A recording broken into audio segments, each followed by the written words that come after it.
Hey guys, welcome back to the channel. It's Horsetooth Tony here. Today's video we're doing something a little bit different. I've been playing with a lot of new players. I've seen a lot of people asking questions on the Facebook groups and stuff like that about how to play certain planes, how to get better ARB, and just tips in general on your gameplay.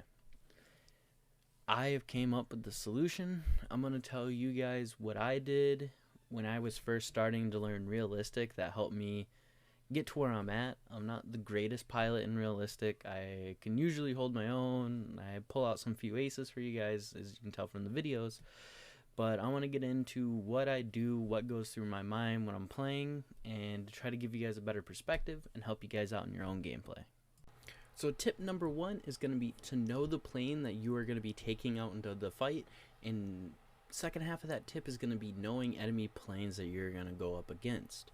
I'll give a quick rundown of the most common planes, or like the stereotypes for each faction. So first off is going to be Germany. So with Germany, you're going to see a lot of the 109s and the FW190s, especially in mid tiers. That's their main fighters. They're good at energy fighting, boom and zoom. They're overall lethal. They have the best 20mm in the game. Watch out for these guys. And they're going to be able to outclimb you with the 109s. The FW190s are really fast and have insane roll rate.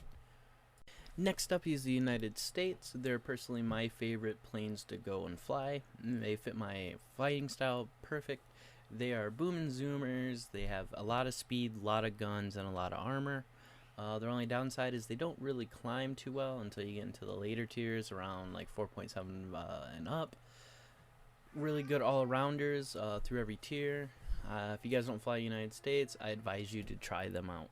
Next up is the Russian planes. With the Russia, you're going to see a lot of yaks. You're going to see the MiGs and the lags. Personally, I see more yaks than anything else. They're the better planes. The only downside with Russians is they have a low wing rip speed, and they also have low ammo count. So if you make them waste ammo trying to kill you, you're doing pretty good. And if that doesn't work, just outdive them because they can't keep up with the dive. To fly them, they're kind of like an all-rounder, jack of all trades. They can turn, they got good acceleration. Their cannons suck. That's one big downside for them. And they can climb. They can climb pretty good, even though they're not really that good at high altitude. So next up is going to be Great Britain. Mainly with Great Britain, if you're flying them or going against them, they're going to be inside of a Spitfire. Spitfires are really good at turning. They have good top speed, and they can also climb on par with 109s from the get-go. They're really good climbers. They're pretty decent at high altitude, but they really shine at low altitude with those big fat wings. You can grip. You can get a lot of traction with your wings and pull some crazy maneuvers. They're not really good in a dive, and their guns are alright. I don't really like the 7.7s, but other people do. Next up is Japan. Japan, bane of my existence. They are the best turn fighters in the game, hands down. I personally don't fly them too much because I don't like that they really have a good top speed. And also, these things break really easy. The planes are really fragile. If you're going against them, you want to boom and zoom against them. And if you're flying them, you want to bait people and use your insane turn time to be able to get behind them, reverse it, and get the kill. And finally, the last nation I will be covering is going to be Italy. I think Italy is one of the more broken nations. They have good firepower. They have good turn. I think these planes are broken. If you ever seen a G55, those things are insane. Give Italy a shot. I flew the G55 one time, got an ace, called it quits. So tip number 2 is going to be learning energy state. For those of you who don't know what energy state is, or have heard the term but don't really know what it is, energy state is the speed and potential speed that plane has.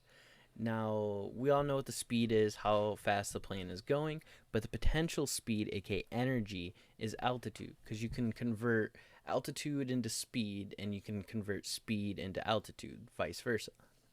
It works hand in hand. So with that being said, learn to understand energy states. So a plane that's higher, that's going about the same amount of speed as a plane that's lower, has more energy, even if they're going the exact speed, because the plane that's higher can convert his altitude into speed and have the upper hand in a fight. This is very good for knowing when to engage and disengage, which is tip number 3. These kind of go hand in hand with each other. If you're at a disadvantage with energy, you probably shouldn't take that fight unless it's forced upon you. My thing is, if I see a plane that's higher than me, I'll either just avoid them at all costs, or I'll side climb until I'm at the same altitude or speed as him, and then move on. There's a couple situations where I'll throw energy state out of the window. It's just when I'm war thunder chatting about in the game. Don't care. I'm gonna get this kill. If I live or die, I'm getting this kill. So guys, with energy state, I know this isn't the greatest representation or explanation of it. I want to go do another video separate of this, going all the way into energy state, just because there's a lot to it, like understanding altitude and your speed compared to another plane's speed just by looking at them, things like that.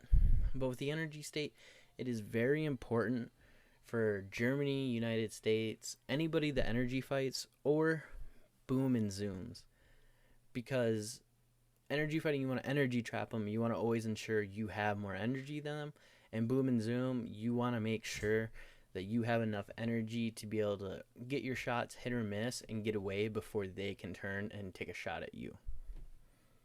Tip number 3 is going to be learn basic air maneuvers and efficient ways of moving through the air.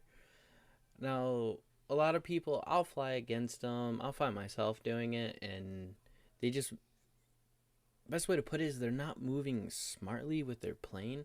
Each plane has different maneuvers it can pull off faster, better, whatever, however you want to say it.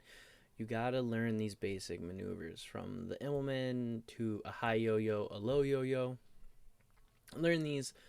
I'm going to be doing another guide on these maneuvers I personally use against other people to be able to get the best results. That's going to be in another video because there's a lot to go over with those also.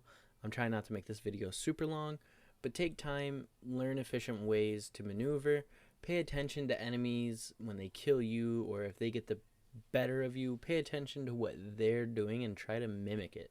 That's something that helped me. That's how I learned a lot of my stuff.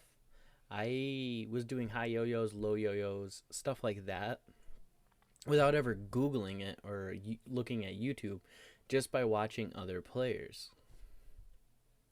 So guys, tip number 4 is going to be weapon convergence. Weapon convergence is very important for planes that have weapons on their wings. What that means is, when you fire your rounds is a distance at when your rounds will intersect with each other. So with weapon convergence, it's very important because you want to ensure that all your rounds from your wings are going to hit in the same spot to do the maximum amount of damage to the enemy plane. If you're too short, not all your guns are going to hit. If you're too far, you'll see an X where your rounds are crossing if you use anything with a tracer in it. Now when it's too far, you got to pull left or right with your plane to kind of compensate, or else you're just going to be shooting in an X behind them and they just got to fly straight and they won't be touched.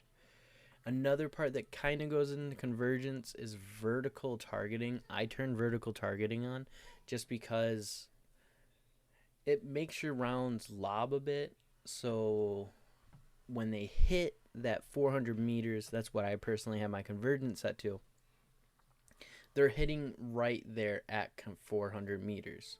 If you don't have it on, your bullets are just going to come straight out of your plane, and when they go straight, they're just going to start heading down, and they'll cross 400 meters out, but they're going to be lower than where you're aiming.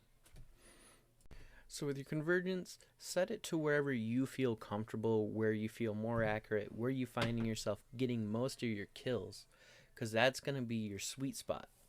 Me personally, I have mine, like I said earlier, I have mine set to 400. I don't really try to start shooting at people unless I'm forced to, over 2,000 feet. 400 meters is only like, I think, 1,200 feet. I'll double check it, throw it up here right now. But guys, experiment with it. Find out what best for you. When you're messing with it, think, do I like engaging people from a far distance? Do I like getting kind of like a medium distance for them? Or are you like me, where you like to get up close and personal? I kind of interested in where most people try to engage from. So leave me down in the comments, where do you find yourself engaging enemies? And also, what convergence works for you? And my fifth and final, and quite possibly the most important tip for War Thunder is remember it's a video game. Have fun, experiment with what you're doing, and try not to get too frustrated or upset. This is a tip I need to do better. I get very upset with War Thunder. That's why I take such long breaks from it.